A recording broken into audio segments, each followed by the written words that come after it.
Então, na sequência de vídeo, eu vou mostrar como aplicar o algoritmo genético para o problema de otimização não linear. Então, vamos começar introduzindo sobre o problema e depois eu vou passar para os outros tópicos, né, que as representações, os operadores. Também vou falar sobre um outro algoritmo evolutivo chamado estratégias evolutivas. E finalmente eu vou falar como tratar as restrições, quando o problema admite restrições na busca. Então, um problema de otimização não linear, quando eu estou pensando em minimização, eu tenho uma função f de x que eu desejo o menor valor que essa função admite, sujeito a algumas restrições, né? Então tem a restrição do domínio de x, o x pertence a um domínio que pode ser bem definido, pode pertencer a todos os reais e depende do problema. E também eu tenho dois conjuntos de restrições, que é a restrição de igualdade, em que ela pode ser modelada como um hj de x igual a zero para todo i de 1 até o n de restrições, né, que é j na verdade, desculpa, para todo j de 1 até n, e restrições de desigualdade, que eu coloco no formato de g de i menor ou igual a zero para todo i de 1 até m restrições. Veja que esses conjuntos de restrições eles são genéricos suficientes para representar qualquer restrição. Então, uma restrição que é g de x maior ou igual a zero, ela pode ser transformada para menos g de x menor ou igual a zero. Né? E da mesma forma, sei lá, h de x igual a 3 é equivalente a h de x menos 3 igual a zero. Então, qualquer tipo de restrição pode ser transformada em uma dessas duas aqui. E o problema de maximização é análogo, só troco isso aqui por max. Então vamos falar da representação, né, de como que eu represento uma solução para esse tipo de problema. O mais óbvio para a gente é pensar, bom, eu vou representar como um vetor de números de ponto flutuante, float, double, né? Mas existem outras representações também, como o uso de representações binárias, que dependendo do conjunto de operadores pode ser interessante, embora o mais comum seja o vetor de ponto flutuante.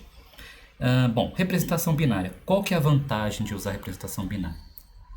Primeiro, eu posso usar os operadores que a gente aprendeu nas aulas anteriores. Então, todos os operadores para representação binária são válidos aqui, para mutação, para cruzamento. E o espaço de busca, ele vai ficar reduzido à precisão que eu estou utilizando na representação. Então, eu consigo limitar o espaço de busca para não ficar tão complicado a exploração. Mas a desvantagem, né? Qual codificação que eu vou utilizar? Uma conversão direta para o número para bits, o uso de gray code, uso representação de ponto flutuante. Veja que cada uma das conversões possíveis elas têm desvantagens, né? Por exemplo, ponto flutuante você tem uma probabilidade muito alta de gerar valores próximos de zero. Então você fica com uma maior parte dos indivíduos amostrados concentrados numa região. Veja que a mudança de um bit, dependendo da representação, também pode destruir completamente sua solução. E o cruzamento também pode perder parte do seu significado semântico, né? Porque você pode simplesmente, digamos que você está tratando com um problema de duas variáveis, a primeira variável é essa daqui e a segunda é essa daqui. Se você faz um cruzamento nesse ponto, você está cortando parte da informação de uma mesma variável, né? Então você gera um novo número que você sabe-se lá qual que vai ser, né? A representação por ponto flutuante, o ponto flutuante que eu digo é um vetor de floats e doubles, né? Então cada elemento do vetor vai ter aqui 1.6, 2.3, etc. Ela é uma representação mais natural e direta do problema, né? Então você já codifica a solução do problema da forma como você trabalha nela para avaliar a função objetiva. Apesar disso, ainda está limitado à precisão do ponto flutuante, né? O tipo float, o tipo double, eles têm precisão específica, né? Se você quer um número de precisão arbitrária, você tem bibliotecas para isso, só que paga-se um custo computacional. E também agora a gente tem que pensar em operadores específicos para esse tipo de representação. Então vamos lá, vamos falar da mutação primeiro. Eu tenho, por exemplo, a mutação uniforme, que é análogo à mutação de bit flip, que eu troco apenas um bit, né, em que eu faço o seguinte: eu vou alterar uma posição do cromossomo com uma probabilidade P de m por um novo valor aleatório. Esse valor aleatório ele é escolhido com distribuição uniforme dentro do domínio da variável. Então, se x pertence a menos 1 e 1, ele pode ter menos 1, menos 1.0001, menos 1.3, 0, 0.2 e assim por diante. Tem uma infinidade de números ali, né? No caso, um conjunto finitos, porque a gente está limitado à representação do ponto flutuante. E todos eles têm a mesma probabilidade de serem escolhidos, né, para substituir aquele ponto. Veja que esse tipo de mutação ele pode causar um deslocamento significativo do espaço de busca. Então, se eu estou trabalhando com um problema tridimensional e eu estou com um ponto nessa posição aqui, e de repente eu sorteio um novo valor para essa variável desse eixo, né? E eu vou parar aqui, né? Eu posso sair completamente da minha região de busca. Então, ele é muito destrutivo. Um operador de mutação melhor para esse tipo de problema é a mutação gaussiana. Por quê? Porque a distribuição gaussiana a gente tem essas propriedades, né? Que um terço da amostra vai estar na faixa da variância da distribuição e a maioria das mudanças vão ser bem pontuais, pequenas, né? Mas ainda tem chance de fazer uma mudança grande. Então, é justamente isso que a gente quer na mutação. Que boa parte das mutações altere pouco da nossa solução, mas ainda assim eu tenho alguma chance de fazer uma grande mudança, um grande pulo, né? O desvio padrão ele pode ser amostrado aleatoriamente, né, para definir o tamanho da mudança, do tamanho que eu espero na mudança. Então, eu tenho um controle um pouco melhor da estabilidade do meu cromossomo, né? E alternativamente a gente também pode usar a distribuição de Cauchy, que eu posso controlar melhor o aumento de chances de mostrar um valor maior. Então, eu tenho um controle melhor nas faixas dos maiores valores. Veja, só para complementar, né? Então, como é que funcionaria algoritmicamente essa mutação? Eu tenho um x, sei lá, 1, 3.2, 0.1, menos 5.4. E aí eu sorteio um vetor, né? Então eu sorteio vários elementos com distribuição gaussiana, digamos que deu 0.01, menos 0.3, 1, 0.5. E eu somo, né? Então eu faço uma operação do tipo x igual a x mais alfa n, sendo alfa um tamanho de passo pré-definido para essa mutação, né?